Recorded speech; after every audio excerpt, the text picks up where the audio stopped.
அனைவருக்கும் வணக்கம். கடகராசிக்காரர்களுக்கு தங்களுடைய வாழ்வில் மிக முக்கியமான சம்பவம் ஒன்று நடக்க போகிறது என்று சொல்லக்கூடிய வகையில் எந்தெந்த நிகழ்வுகள் அமைந்துள்ளன என்பதை ஆராய்ந்து பார்க்கும் போது கடகராசிக்காரர்களுக்கு தங்களுடைய வாழ்வையே தலைகீழாக புரட்டி போடக்கூடிய வகையில் சனி மற்றும் ராகுவின் அமைப்பு எப்படி இருக்கிறது என்பதை ஆராய்ந்து பார்க்கும் போது இரட்டைத்தன்மையை வெளிப்படுத்தக்கூடிய அமைப்பில் சனி வலுவாக வலம் வந்து கொண்டிருக்கிறார். ஆனால் ராகு முழுமையாக திருக்கணிதத்தின்படி பார்த்தாலும் வாக்கியத்தின்படி பார்த்தாலும் அஷ்டமத்தில் தான் அமர்ந்திருக்கிறார். ராகுவின் அமைப்பு சற்று சாதகமற்ற சூழலை தான் உருவாக்கி கொடுக்கிறது. எனவே எந்த ஒரு பணியாக இருந்தாலும் அவசரம் காட்ட வேண்டாம். அதே போன்று மோட்சக்காரகரான கேதுவும் திருக்கணிதத்தின்படி பார்த்தாலும் வாக்கியத்தின்படி பார்த்தாலும் 2ஆம் இடமாகிய வாக்குஸ்தானத்தில் அமர்ந்திருக்கிறார். எனவே வார்த்தைகளில் அதிக கவனத்துடனும் விழிப்புணர்வுடனும் கையாளுவது சிரமங்களை உறுதியாகவே தகர்த்தெறியக்கூடிய வாய்ப்பையும் சந்தர்ப்பத்தையும் நிச்சயமாக கடகராசிக்காரர்களுக்கு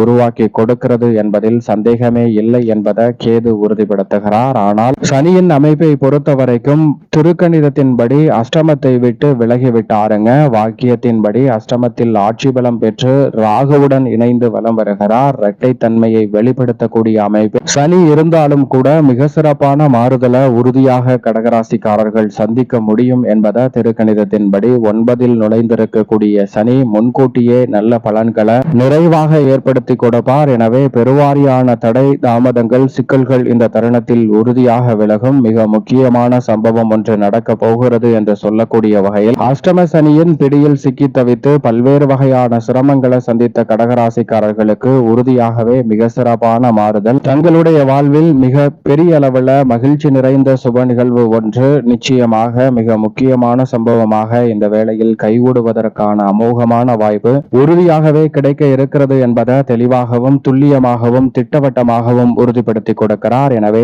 சரியாக பயன்படுத்திக் கொள்ளுங்கள். மேலும் இந்த வேலையை சாதகமாக மாற்றிக்கொள்ள நிச்சயம் கடகராசிக்காரர்கள் இந்த வேளையில் வாரத்தில் திங்கட்கிழமை விரதம் இருந்து அருகாமையில் உள்ள நவகிரக சன்னதி சென்று தீபம் ஏற்றி வழிபாடு செய்யுங்கள். கடகராசிக்காரர்களுடைய வாழ்வில் ஏற்படக்கூடிய சிரமங்கள் விலகி மகிழ்ச்சியும் முன்னேற்றமும் நிறைவாக கைகூடக்கூடிய வகையில் அடுத்தடுத்து பல நல்ல வாய்ப்புகளும் சந்தர்ப்பங்களும் நிச்சயம் உறுதியாக உங்களை தேடி வரும்.